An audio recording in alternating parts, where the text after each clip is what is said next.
오늘 우리가 이 말씀을 가지고 좀 사마리아 여성에 대해서 조금 살펴보고자 합니다.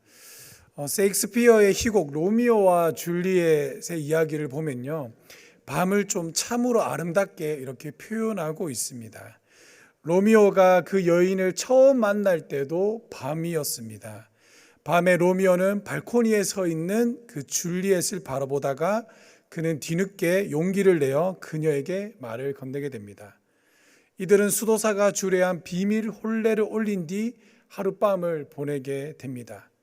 이와 달리 로미오 가문과 이 줄리엣의 가문은 대낮에 전쟁을 벌이게 되고, 로미오는 그 낮에 그 줄리엣의 사촌 오빠인 티발트를 죽이며 이 로미오는 낮에 추방당하게 됩니다. 이 요한복음에서는요, 셰익스피어의 이야기와 정반대의 상황이 일어납니다. 요한복음에서는 3장에 보시면 마음이 흔들렸던 이 니고데모는 밤에 예수님을 찾아왔지만 그는 밤에 자기 앞에 있는 예수님의 새 실체를 깨닫지 못하였습니다. 또한 가룟 유다는 예수가 그 발을 씻어준 뒤 다락방을 떠났을 때 그때도 역시나 밤이었습니다. 또한 가룟 유다가 배신한 때도 밤이었으며 대제사장 안나스가 예수님을 재판할 때도 밤이었고, 베드로가 예수님을 3번 부인한 그때도 모두가 다 밤이었습니다. 그러나 이 오늘 본문에 나오는 이 사마리아 여자는 정오의 밝은 태양 아래 와서 그 예수의 말을 듣고 믿어 기독교 역사상 첫 여성 전도자가 되었습니다. 이처럼 요한복음 곳곳을 살펴보면 낮에 사람들이 와서 예수님을 만나 병고침을 받고, 또 낮에 5,000명이 먹고 남는 그러한 기적들이 일어나게 되는 것이 요한복음에서는 낮에 그 사건들을 다루고 있다라는 겁니다. 제가 어떤 말을 하려는지 잘 아시겠죠? 이 요한복음에서는 낮을 굉장히 선하고 아름답게 표현하고 있다라는 겁니다. 그래서 예수님은 나는 세상의 빛이다 라고 이렇게 선언하고 선포하고 계시며, 요한복음 8장 12절에 보시면 나를 따르는 자들은 어둠 가운데 행하지 않으며 생명의 빛을 가질 것이다 라고 이렇게 선언하고 선포하고 있습니다. 그러니까 오늘 본문이 기록된 요한복음 4장은 의도적으로 요한복음 3장에 기록된 그 밤과 오늘 본문이 기록된 4장은 서로 대칭해서 이야기를 하고 있다라는 겁니다. 정말 똑똑했던 니고데모, 그리고 유대인의 지도자였던 니고데모는 그 사람들의 시선을 피해 밤에 예수님을 찾아와 밤에 은밀하게 1대1로 대화를 나눴지만 그는 깨닫지 못했습니다. 하지만 대낮에 부끄러워 사람들을 시선을 피해 다녔던 이 여인은 예수님을 만나 그가 메시아임을 고백하고 목마름으로부터 해결되는 그러한 이야기로 이렇게 요한복음 4장은 진행되고 있다라는 것입니다. 자, 먼저 오늘 본문인 이 요한복음 4장에 배경되는 이 사마리아 땅은 어떤 땅일까요? 오늘 본문을 좀 우리가 디테일하게 보려면 먼저 사마리아 땅은 어떤 땅인가를 좀 살펴봐야 합니다. 성경에 보면 이 사마리아 땅이 어떻게 기원이 되었는지를 이야기해 줍니다. 그것은 열왕기상 16장 23절에서 24절에 보면 이렇게 기록하는 것을 볼 수 있습니다. 유다의 아사왕 제31년에 오므리가 이스라엘의 왕이 되어 12년 동안 왕위에 있으며 디르사에서 6년 동안 다스리니라. 그가 은 2달란트로 세멜에게서 사마리아 산을 사고 그 산 위에 성읍을 건축하고 그 건축한 성읍 이름을 그 산 주인이었던 세멜의 이름을 따라 사마리아라 일컬었더라. 아멘. 자, 어떻습니까? 오늘 본문인 사마리아 땅은 북이스라엘의 땅으로 이 사마리아라는 명칭은 오므리 왕이 은 2달란트로 이 세겔이라는 사람에게서 땅을 사서 그 사람의 주인의 이름을 따서 세멜의 이름을 따라서 사마리아다라고 이렇게 지어졌다라는 겁니다. 이 사마리아 땅은 유대인들이라면 절대로 접근하지 않는 그러한 땅이었습니다. 그렇다면 여러분들 왜 접근하지 않았을까요? 거기에는 3가지의 이유가 있는데요. 첫째는 이 사마리아 땅이 북이스라엘의 수도이자 그곳에는 예루살렘 성전을 대체하는 그립심산 성전이라는 곳이 세워져 있었다라는 겁니다. 그러니까 유대인의 보기에는 우리 성전이 진짜 성전인데 저기에 있는 성전은 가짜 성전이니까 거기에 가서는 안 된다라는 겁니다. 그리고 2번째 이유는 북이스라엘이 아수르와 페르시아에 의해서 정복되고 통치되면서 그 땅에 살고 있던 순수한 이스라엘 민족들이 이방인과 결혼하게 되면서 통혼하게 되면서 혼합되었다라는 겁니다. 그래서 그 땅에 가지 않았어요.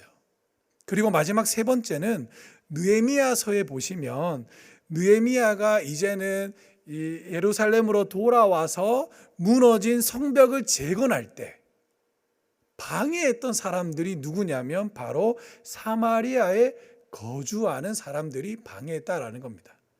그러니까 이 역사적으로 보면 유대인들과 이 사마리아에 사는 사람들은 함께 할 수가 없는 겁니다. 공존할 수가 없는 거예요. 그래서 이 유대의 사람들은 절대로 사마리아 땅을 지나가거나 그곳에 들어가거나 그곳에 있는 사람들과 한마디 대화도 나누지 않았다라는 겁니다. 왜냐하면 유대인들의 사상에는 사마리아 땅을 이 불경건하게 생각했기 때문에 그곳에 들어가면 자신도 더러워진다, 불경건해진다 라는 생각을 가졌다라는 겁니다. 그래서 오늘 본문에 그 요한복음 4장 9절에는 이러한 말씀이 기록되어져 있는데요. 제가 한번 읽어드리도록 하겠습니다.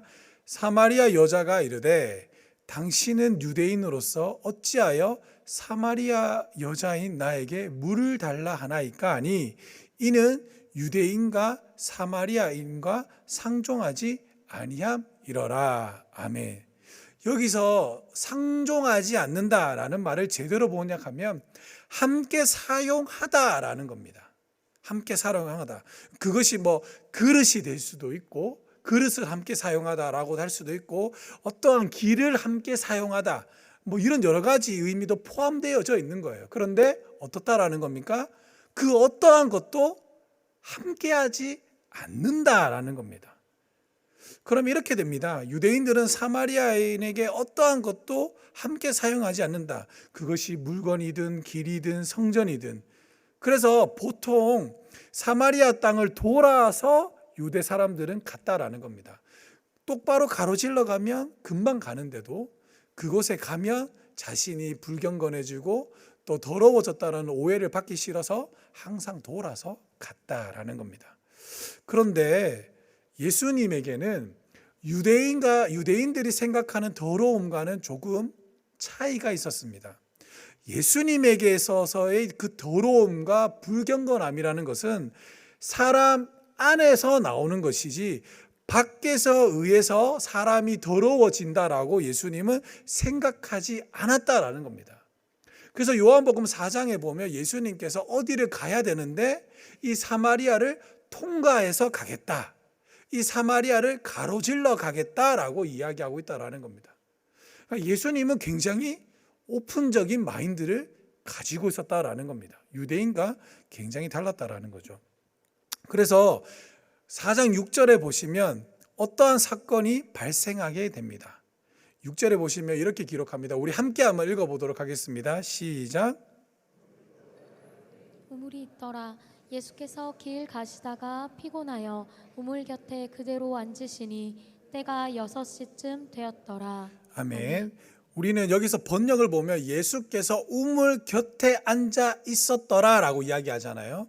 원문을 조금 제대로 직역해 보면 우물 곁이 아니라 우물 뚜껑 위에 앉아 있었다라고 이야기하는 겁니다. 우물 위에. 그러니까 우물 위에 앉아 있는데 어떠한 여자가, 그것도 대낮에 우물에 물을 기르러 나왔다라는 겁니다. 통상적으로요, 이 중동 지방은 저는 안 가봐서 모르겠습니다만 굉장히 뜨겁다라고 합니다. 그래서 뜨겁기 때문에 이른 아침이나 해가 지기 직전에 보통 여인들 여러 명이서 모여서 물을 기르러 나온다라고 합니다. 왜냐하면 대낮은 너무 뜨겁고, 그리고 물은 길러 보면 힘들잖아요. 그래서 여인들 여러 명이서 함께 물을 길러서 함께 들고 집으로 돌아갔다라는 겁니다. 그런데 오늘 본문은 어떻게 이야기합니까? 예수님은 우물 위에 앉아 있고 대낮에 여자 혼자 우물에 나왔다라고 성경은 이렇게 기록합니다. 이게 어떠한 사건이냐라고 말할 수 있겠으나 아주 큰 사건입니다. 첫째는 유대인의 남자가 여자에게 도움을 요청하고 있다라는 겁니다.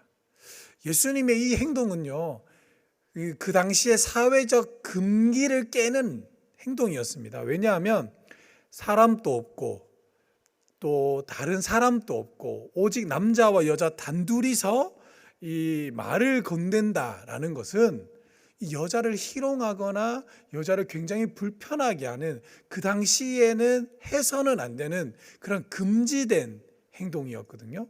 근데 예수님은 이 사회적 금기를 깨버리셨다라는 겁니다. 그리고 우리가 여기서 예수님의 전도의 접근적 방법을 볼 수가 있는데요. 그게 뭐냐면 자신이 유대인으로서 또 지위가 상대적인 사람들보다 높지만 그 힘과 지위를 가지고 대화를 하는 것이 아니라 그것을 내려놓고 낮은 자의 위치에서 상대방을 바라보고 상대방에게 도움을 요청하는 그러한 행동을 하고 있다라는 겁니다. 저와 여러분들이 예수님을 믿고 세상을 향해 전도할 때 흔히 하는 실수가 뭐냐면, 전도할 때 이 주도권을 우리가 메시지를 전하는 자의 입장에서 항상 주도권을 쥐고 메시지를 전달하려고 합니다. 그러다 보면 어떻게 되냐면 피하거나 상대방 입장에서 불편해하는 경우가 많아요. 그러나 예수님은 그렇게 하지 않으시고 어떻게 하냐면 상대방을 먼저 배려해주고 상대방의 눈높이에 맞춰서 자신이 먼저 다가가고 있다라는 겁니다. 이걸 조금 쉽게 풀어서 얘기하면 예수님이 이 여자에게 뭐라고 얘기했냐면, 나는 지쳤고 지금 도움이 필요합니다. 그러니 나를 좀 도와줄 수가 없겠습니까? 라고 정중하게 그 이방인이자 사마리아 여인에게 묻고 있는 겁니다. 도와달라고 요청하는 거예요. 이 말을 들은 여자의 반응은 어떠했습니까? 아마도 많이 놀랐을 것 같습니다. 왜냐하면 예수님의 이 한마디는, 나를 좀 도와주세요 라는 이 한마디는 여성의 가치를 순식간에 올려놓는 그러한 위대한 발언이기 때문에 그렇습니다. 잠시 곁길로 나가서 예수님 시대 유대인들의 여성적 사회적 위치를 보면요, 정말 열악했습니다. 잠깐 유대인의 여성적 사회적 위치를 보면 유대 사회는 철저하게 가부장제를 중시하는 사회이고 여성은 남성에게 절대적으로 종속되었습니다. 대표적으로요, 그 미시나라는 것이 있습니다. 이 미시나에 기록된 유대인들의 기도라는 것이 있거든요. 그 문서를 가만히 살펴보면 거기 유대인들 남자들이 하는 기도 내용이 있는데요. 제가 준비했습니다. 앞에 보시면 나올 텐데 같이 한번 읽어보도록 하겠습니다. 한번 읽어보겠습니다. 자, 같이 한번 읽어보겠습니다. 시작. 저를 이방인으로 만들지 않은 하나님을 찬양합니다.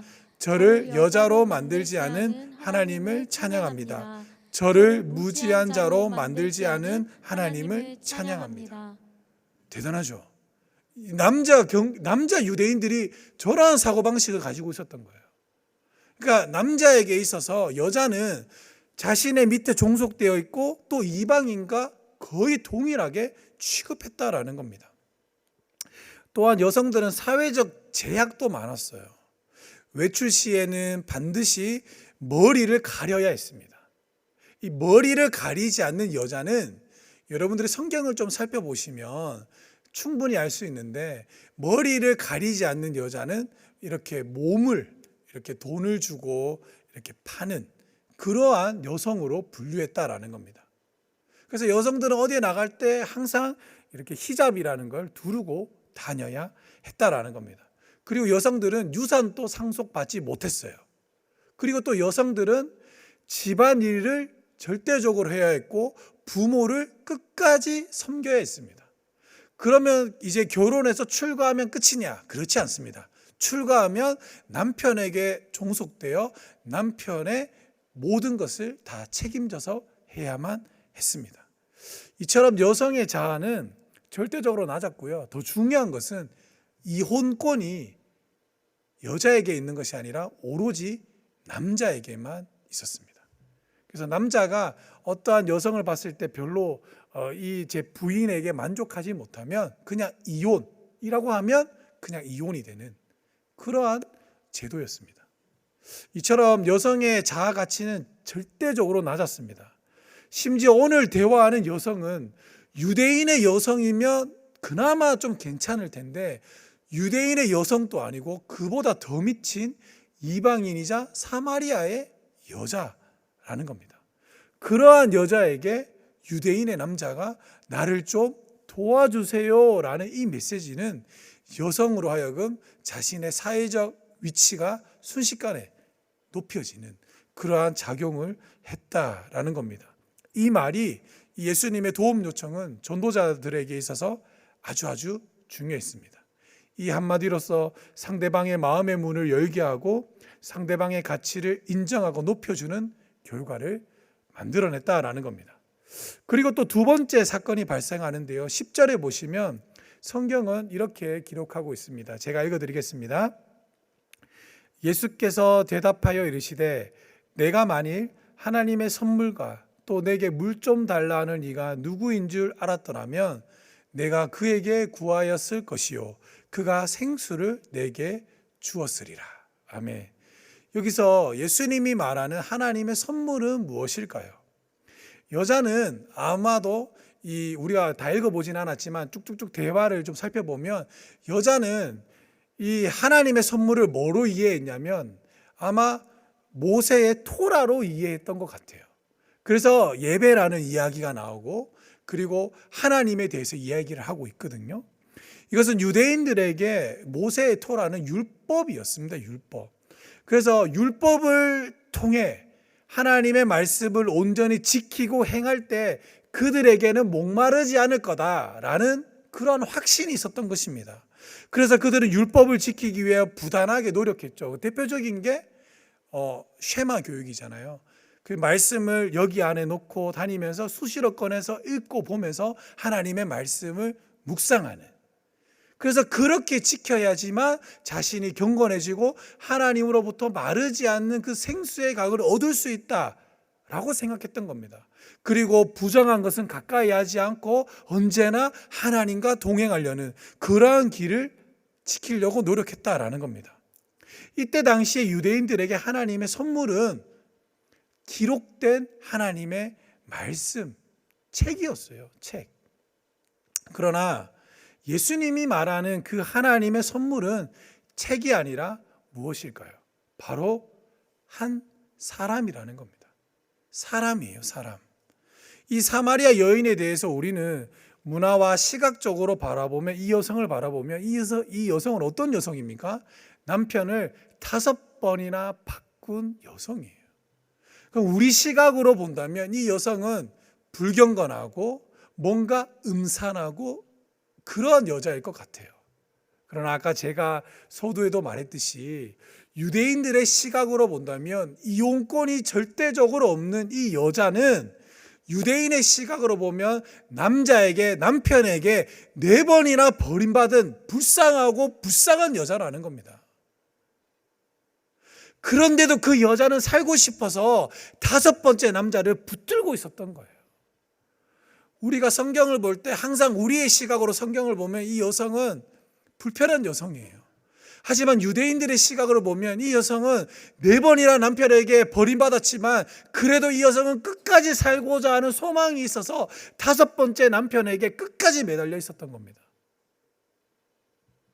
이 여성에게 있어서 생수의 강은 남편이었어요. 왜냐하면 유대 사회에서 여성은 혼자서 절대로 살아갈 수가 없습니다.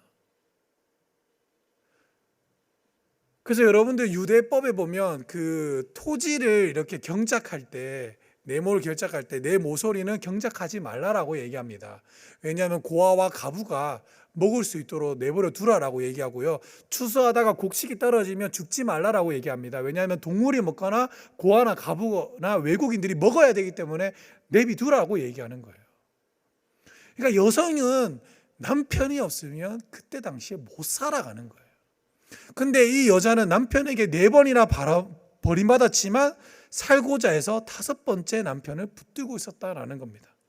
이 여성에게 생명의 근원이 되는 분은 말씀이 아니라 이 여자에게는 남편이었어요. 그러나 예수님은 이 여성을 만나 대화하시면서 이 여성의 진짜 목마름으로부터 구원해 주셨습니다. 그것이 무엇입니까?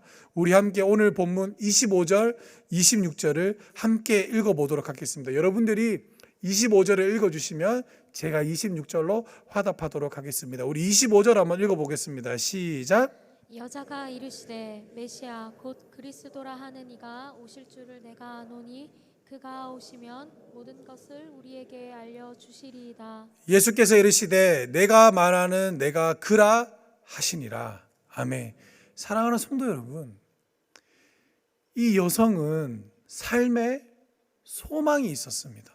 그래서 그녀는 남편으로부터 4번이나 버림받았지만 살고자 하는 의지로 5번째 남편을 붙잡고 그 남편을 생수의 강으로 여겼습니다. 여러분들도 한번 생각해 보세요. 4번이나 버림받았다라는 면 얼마나 힘들었겠습니까? 소문도 다 났을 거예요. 그러면 이 5번째 남편은 이 여성이 어떠한 여성인 걸 알았기 때문에 존귀하게 대해줬을까요? 천하게 대했을까요? 아무래도 제 짧은 소견으로는 아마 그렇게 사랑해 주지는 않았을 것 같아요. 함부로 대했을 것 같아요. 그래도 이 여성은 그 5번째 남편을 버리지를 못하는 겁니다. 왜냐하면 자신에게는 아직까지 살고자 하는 욕심과 욕망 그리고 생명의 그 소망이 있기 때문에 그렇다라는 겁니다. 그런데 그 여인이 예수님께서 그녀와 대화함으로 진정한 생수, 목마르지 않는 생수, 남편으로부터 얻는 그 생수가 아니라 하나님으로부터 끊이지 않는 그 생명의 생수를 공급받았다라는 것입니다. 아멘. 그러나 이 여자의 반응은 여기서 엄청 놀랍니다. 28절과 30절을 보면 이 여자가 어떻게 행동하는지 제가 한번 읽어드리도록 하겠습니다. 여자가 물동이를 버려두고 동네로 들어가서 사람들에게 이르되 내가 행한 모든 일을 내게 말한 사람을 와서 보라. 이는 그리스도가 아니냐 하니 그들이 동네에서 나와 예수께로 오더라. 아멘. 사랑하는 성도 여러분, 이 여성은 예수님을 만나자 인생이 변했습니다. 다른 사람의 시선을 부끄러워해서 대낮에 물을 길러 나왔고 다른 여성들과 함께 물을 길러야 했지만 그는 외롭고 쓸쓸하고 무거운 그 물동이를 혼자서 짊어져야 하는 그러한 인생길을 살고 있었습니다. 그리고 그는 남편으로부터 4번이나 버림받았습니다. 그래서 다른 사람에게 이야기할 수조차도 없어요. 그런데 그 사람이, 그 여인이 예수님을 만나자 자신의 물동이를 내려놓고 동네로 들어가 큰 소리로 외치는 겁니다. 내가 행한 모든 일을 내게 말한 사람을 와서 보라. 그는 그리스도가 아니냐 하니 막 외치는 거예요. 그랬더니 어떻다라고 얘기합니까? 동네에서 사람들이 나와 예수께로 오더라라고 이야기합니다. 저는 이 부분이 참으로 은혜가 됩니다. 어떤 부분이 은혜가 되냐면 여성이 변한 것도 은혜가 되지만 여성이 와서 보라라고 했던 이 부분이 굉장히 은혜가 돼요. 우리는 지금 새생명 축제인 봄날의 동행이라는 주제로 지금 전도하고 있습니다. 전도 어렵습니다. 전도지 주면서 예수 믿고 천국 갑시다, 용인제일교회로 오세요, 이 한마디 하기가 굉장히 어렵다라는 거 잘 압니다. 그러나 여러분들이 힘을 내면서 전도하시면서 잘 전해주고 있다는 것도 누구보다 교구 목사로서 곁에서 지켜보고 잘 보고 있습니다. 여러분들, 많은 분들이 그렇게 얘기하세요. 저 전도할 줄 모릅니다. 괜찮습니다. 이 사마리아 여인처럼 와서 보라라고 얘기하면 됩니다. 우리 용인제일교회 얼마나 가장 크고 얼마나 멋있습니까? 안 그렇습니까, 여러분? 별로 안 좋아하시나 보네요. 좋잖아요. 얼마나 큽니까? 저는 일산에서 여기 도로가 딱 타고 산 위에 무슨 교회가 있을까라고 얘기했는데 산을 딱 넘자마자 웅장한 교회가 딱 등장했을 때 저 우와라고 놀랐습니다. 여러분들은 이게 참 대단한 게 안 느껴지나 봐요. 저는 이제 조금 2달이 다 돼가는데 볼 때마다 놀랍습니다. 볼 때마다. 여러분들 전도 못한다고요? 쉽습니다. 와서 보라라고 하면 됩니다. 우리 교회가 어떤지 와서 보라 하면 됩니다. 어떤 시설이 있고 어떤 말씀이 전해지고 우리 성도들이 어떠한 삶을 살고 있는지 이곳에 와서 보라, 이 한마디면 전도가 되는 거예요. 얼마나 쉽습니까? 예수 믿고 전도, 이게 어렵잖아요. 와서 보라, 오세요, 이 한마디 하면 됩니다. 와서 보라, 거기가 어디예요? 용인제일교회입니다. 이 한마디 하면 되는 겁니다. 여러분들, 오늘 사마리아 여인을 잘 기억하시기 바랍니다. 그 여인이 부끄러웠지만 예수님을 만나 자신의 부끄러움을 내려놓고 동네로 나가 소리치며 나와서 와서 보라 라고 이야기해서 동네 사람들이 나와 메시아를 영접했다라는 사실을 기억하시면서 우리 4월 한 달간 열심히 달려가시는 여러분들이 되시기를 주님의 이름으로 간절히 축복하고 소망합니다.